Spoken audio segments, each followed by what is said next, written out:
पिछले क्लास में हम लोग कोशिका झिल्ली के बारे में पढ़ रहे थे और उसमें हम लोग पढ़े हुए थे कि कोशिका झिल्ली जो होता है उसमें कौन कौन से अवयव होते हैं। बताए थे कि 3 अवयव होता है, उसमें कौन कौन होता है। कार्बोहाइड्रेट होता है, ठीक है, और प्रोटीन होता है और लिपिड होता है।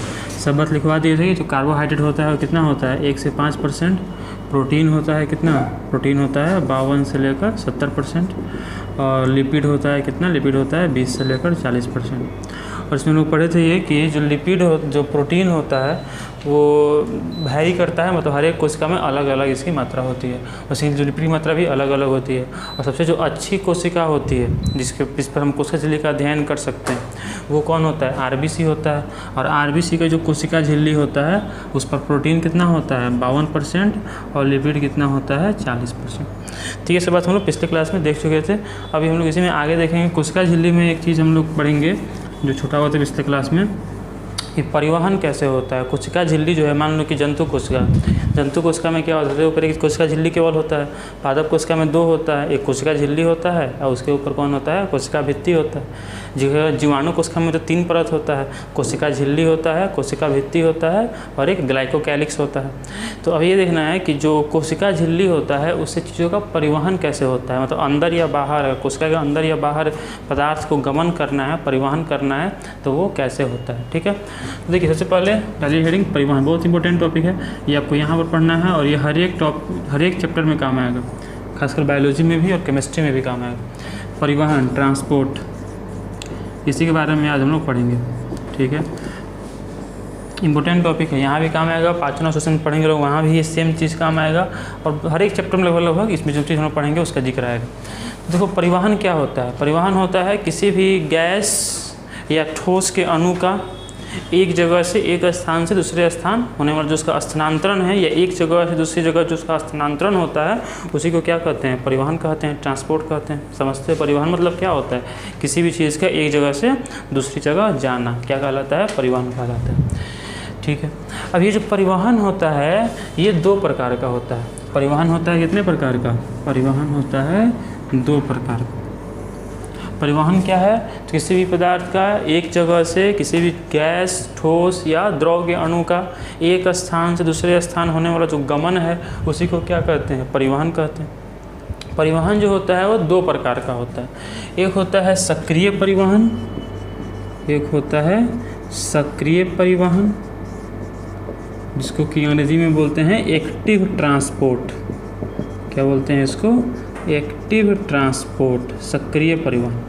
और एक होता है निष्क्रिय परिवहन। एक हुआ सक्रिय परिवहन और एक कौन हुआ, निष्क्रिय परिवहन, या फिर इसको बोलते हैं पैसिव ट्रांसपोर्ट, पैसिव ट्रांसपोर्ट।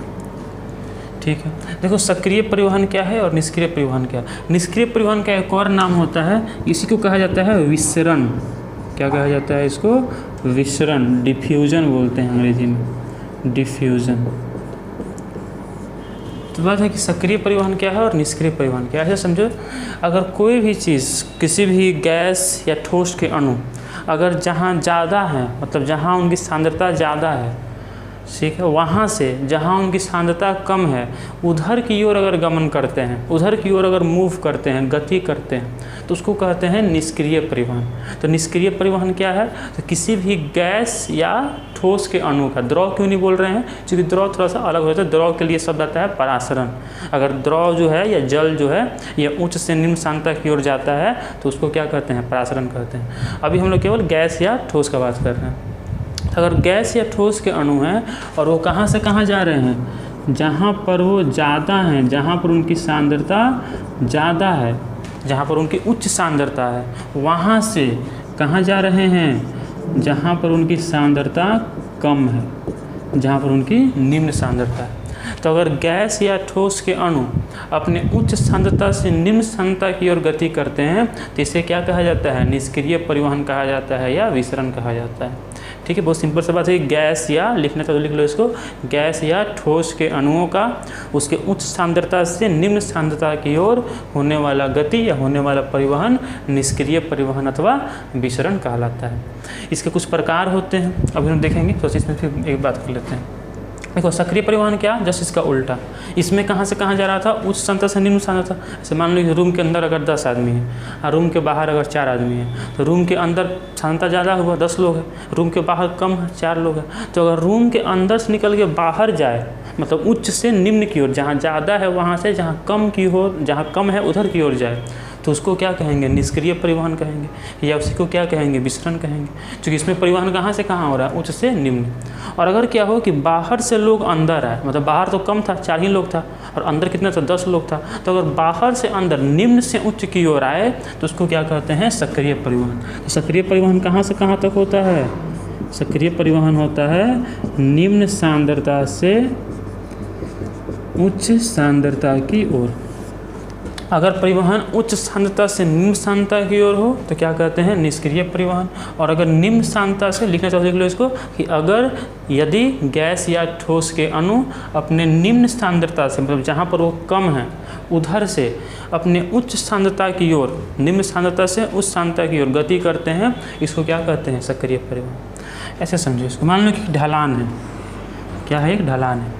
तो ये मान लो कि ये हो गया निम्न सांद्रता, है ना, ये तो नीचे में है, ये मान लो निम्न सांद्रता हो गया, ठीक है, लो कंसंट्रेशन निम्न सांद्रता। और ये हो गया मान लो इसका उच्च सांद्रता, ये ऊंचाई पर है, इसको मान लो उच्च सांद्रता। मान लो हमारे पास एक बॉल है, उस बॉल को लाकर यहाँ पर रखें।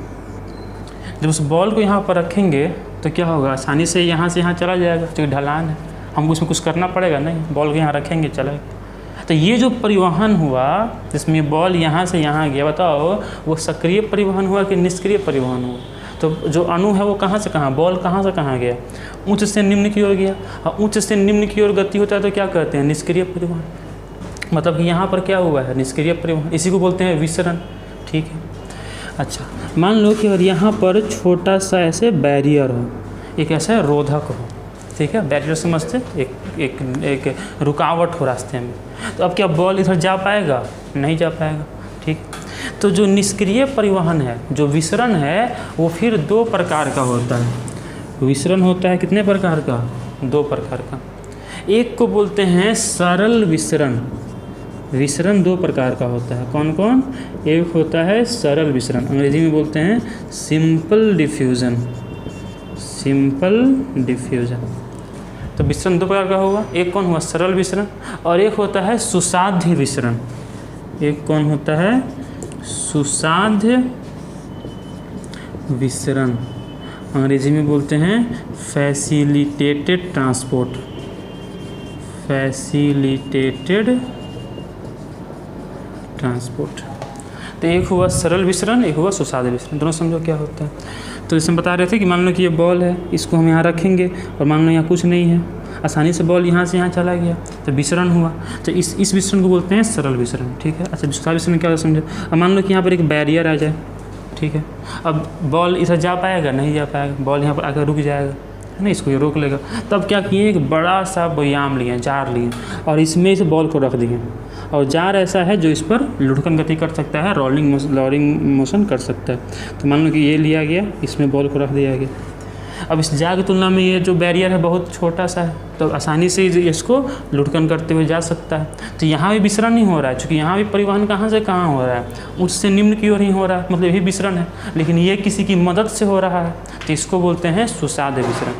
तो अगर विसरण खुद से होता है बिना किसी के मदद से, तो उसको बोलते हैं सरल विसरण, और अगर किसी के मदद से होता है तो उसको बोलते हैं सुसाध्य विसरण, ठीक है, फैसिलिटेटेड ट्रांसपोर्ट, ठीक है।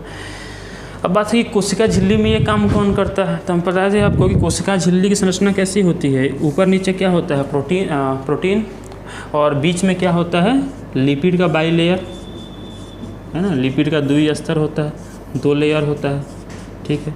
और जो प्रोटीन होता है, प्रोटीन कितने प्रकार का होता है, 2 प्रकार का, आंतरिक प्रोटीन और बाहरी प्रोटीन। ये तो हो गया बाहरी प्रोटीन, ये तो कम ही होता है 30%। और आंतरिक प्रोटीन कहाँ होता है, आंतरिक प्रोटीन अंदर की ओर होता है, आंतरिक प्रोटीन अंदर की ओर होता है, ठीक है। तो ये जो आंतरिक प्रोटीन है यही इसमें काम करते हैं व्यायाम का, ठीक है। जो आंतरिक प्रोटीन है वहीं यहाँ पर काम करते हैं किस चीज़ का, व्यायाम का। और ये इन्हीं के द्वारा अगर गति होगा, इनके द्वारा अगर विसरण होगा तो इसी को क्या कहा जाएगा? सुसाध्य विसरण कहा जाएगा। तो विसरण में कितने प्रकार का? 2 प्रकार का। एक कौन हुआ? सरल विसरण, और एक कौन हुआ? सुसाध्य विसरण। अगर बिना किसी के मदद से होता है विसरण तो उसको बोलते हैं सरल विसरण, और अगर किसी के मदद से होता है, अगर कोई हेल्प करता है, उसको बोलते हैं सुसाध्य विसरण। ठीक है। वही मान लो कि अगर ये बॉल यहाँ पर नहीं होता, अगर ये बॉल यहाँ पे होता, मान लो बैरियर भी नहीं है, और ये बॉल यहाँ पर होता, और अगर यहाँ से यहाँ बॉल को भेजना है, बताओ ये गति क्या होगा? बॉल को यहाँ से यहाँ भेजें तो ये जो परिवहन है इसे क्या कहा जाएगा? तो इसमें जो परिवहन है वो कहाँ से कहाँ हो रहा है? निम्न से उच्च की तरफ हो रहा है, निम्न से उच्च की तरफ। और अगर निम्न से उच्च की तरफ परिवहन होता है तो उसे क्या कहा जाता है? सक्रिय परिवहन कहा जाता है। क्या कहा जाता है? सक्रिय परिवहन। तो निम्न से उच्च की ओर परिवहन हो रहा है तो ये हुआ सक्रिय परिवहन। अच्छा, इन दोनों में से किस कंडीशन में ऊर्जा की आवश्यकता पड़ेगी?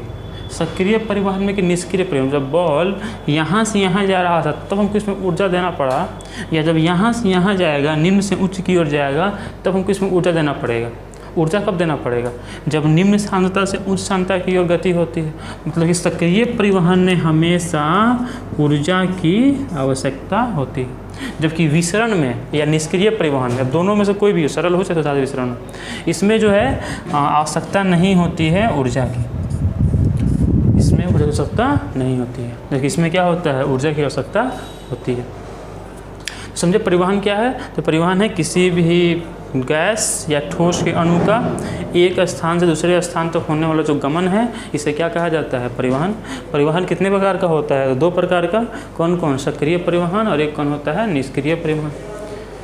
सक्रिय परिवहन क्या है? सक्रिय परिवहन है कि यदि गैस या ठोस के अणु निम्न सांद्रता से उच्च सांद्रता की ओर गति करते हैं उसे कहते हैं सक्रिय परिवहन, और अगर उच्च सांद्रता से निम्न सांद्रता की गति करते हैं उसे कहते हैं निष्क्रिय परिवहन, या इसको कहते हैं विसरण। अगर विसरण किसी की मदद से होता है तो क्या बोलते हैं? उसको सुसाध्य विसरण, और अगर खुद से होता है तो क्या बोलते हैं? सरल विसरण। और जो कोशिका झिल्ली होता है, इसमें सुसाध्य विसरण करवाने का काम कौन करता है? तो आंतरिक प्रोटीन करते हैं। ठीक है। जो आंतरिक प्रोटीन होता है इसमें बहुत सारा पंप पाया जाता है, जैसे कि एक बहुत अच्छा पंप है, बोलते हैं उसको सोडियम पोटेशियम पंप। वो बेसिकली सक्रिय परिवहन का काम करता है। सक्रिय परिवहन भी जो है प्रोटीन की मदद से होता है। ठीक है। चाहे वो सुसाध्य विसरण हो और चाहे वो सक्रिय परिवहन हो, ये दोनों जो है प्रोटीन की मदद से होते हैं। ठीक है। और इसमें ऊर्जा की आवश्यकता होती है, इसमें ऊर्जा की आवश्यकता नहीं होती है। और परिवहन का ही एक और प्रकार है जिसे बोलते हैं परासरण।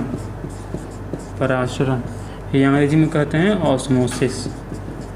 प्रासरण क्या है? तो प्रासरण क्या है? तो अगर वहीं विसरण जल के अणुओं का होता है, मतलब अगर जल के अणु उच्च सांद्रता से निम्न सांद्रता की ओर जाते हैं तो उसको कहा जाता है परासरण। अगर जल के अणु उच्च सांद्रता से निम्न सांद्रता की ओर जाते हैं तो उसे क्या कहते हैं? परासरण कहते हैं। ठीक है। और अगर गैस या ठोस के अणु जाते हैं तो उसे क्या कहते हैं? विसरण कहते हैं, डिफ्यूजन कहते हैं। ठीक है। इस बात समझे। अब हम लोग इसमें आगे देखते हैं, ये सब बात नोट कर लेना। ठीक है। जो जो बात हम बोल रहे हैं उसको बेहतर है कि नोट कर लो, क्योंकि आगे बहुत बार काम आएगा। निष्क्रिय परिवहन क्या है? सक्रिय परिवहन क्या है? विसरण क्या है? विसरण, निष्क्रिय परिवहन को ही निष्क्रिय विसरण कहते हैं। ऊर्जा की आवश्यकता किस में होती है? तो विसरण में होती है, सक्रिय परिवहन में नहीं होती है। प्रासरण क्या है? जो विसरण का ही एक प्रकार है। जब वो जल का होता है विसरण तो उसी को प्रासरण कहते हैं। ठीक है। अब हम लोग अगला कोशिका, जो कोशिकांग है, सेल ऑर्गेनेल, अभी हम लोग क्या क्या पढ़ लिए हैं? कोशिका भित्ति पढ़ लिए हैं, कोशिका झिल्ली पढ़ लिए हैं। ठीक है। कोशिका झिल्ली में परिवहन कैसे होता है ये पढ़ लिए। हम लोग आगे इसमें पढ़ेंगे अंतर्द्रव्यीय जालिका के बारे में। ठीक है। अंतर्द्रव्यीय जालिका भी क्या है? एक झिल्ली सहित कोशिकांग है। जो लिखवाए थे पूरा भाग उसको बेहतर होकर याद कर लेना। उसमें क्या लिखवाए थे कि अंतर्द्रव्यीय जालिका जो है वो किस में आता है? झिल्ली सहित कोशिकांग में आता है। कोशिकांग 2 प्रकार के होते हैं। कौन कौन? झिल्ली रहित कोशिकांग और झिल्ली सहित कोशिकांग। कुछ कोशिकांग में झिल्लियाँ पाई जाती है और कुछ में नहीं पाई जाती हैं। तो क्या है, अभी हम लोग पढ़ेंगे अंतर्द्रव्यीय जालिका। अंतर्द्रव्यीय जालिका, जिसको कि अंग्रेजी में कहते हैं इंडोप्लाज्मिक रेटिकुलम। अंग्रेजी में क्या कहते हैं?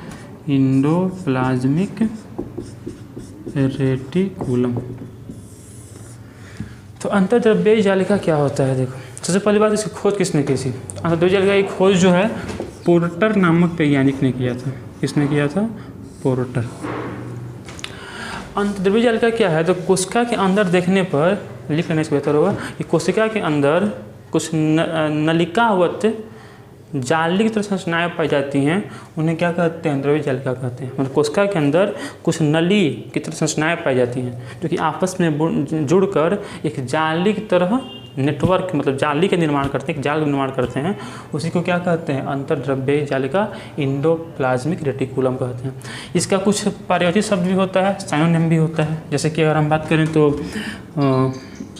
इसी का एक पर्यायवाची शब्द होता है, इसका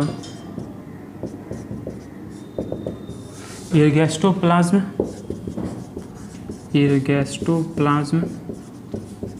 ठीक है, या फिर सार्कोप्लाज्मिक रेटिकुलम,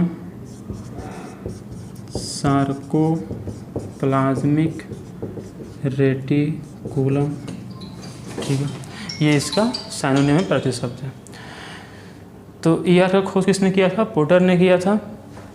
और मांसपेशी कोशिकाएं जो होती हैं, पेशी कोशिकाएं जो होती हैं, पेशी उत्तक की जो कोशिकाएं होती हैं, उसमें जो अंतर्द्रव्य जालिका होता है उसी को बोलते हैं सार्कोप्लाज्मिक रेटिकुलम, और इरगैस्ट्रोप्लाज्म भी इसको बहुत बार कहा जाता है। अंतर्द्रव्य जालिका जो है ये 2 प्रकार का होता है। शॉर्ट में हम लिख सकते हैं इसको ER, इंडोप्लाज्मिक रेटिकुलम। ये कितने प्रकार का होता है? 2 प्रकार का होता है। एक को बोलते हैं RER और एक को बोलते हैं SER। ER कितने प्रकार का है? 2 प्रकार का। एक कौन है? RER, एक कौन है? SER। RER में क्या होता है? Rough endoplasmic reticulum. क्या बोलते हैं इसको? Rough endoplasmic reticulum. और इसको बोलते हैं smooth endoplasmic reticulum, smooth endoplasmic reticulum. ठीक है, हिंदी में इसको बोलते हैं खुरदरी अंतर्द्रव्यी जालिका, खुरदरी अंतर्द्रव्यी जालिका। और इसको बोलते हैं चिकनी अंतर्द्रव्यी जालिका, चिकनी या मुलायम अंतर्द्रव्यी जालिका। ठीक है, तो प्रकार हुआ कौन कौन? एक हुआ खुरदरी अंतर्द्रव्यी जालिका और एक हुआ चिकनी अंतर्द्रव्यी जालिका, RER और SER। देखो अंतर्द्रव्यी जालिका क्या है? नली है, ठीक है, जो आपस में जुड़ा हुआ है और पूरा एक जालिकावत संरचना बनाया हुआ है। कुछ जो अंतर्द्रव्यी जालिकाएँ होती हैं उनके ऊपर राइबोसोम भी जुड़ा होता है।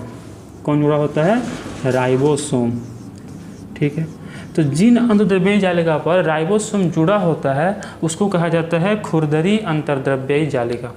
हम लोग इसके बारे में पढ़ चुके हैं, राइबोसोम के बारे में। राइबोसोम को किसने किया था? पैलाडे ने किया था।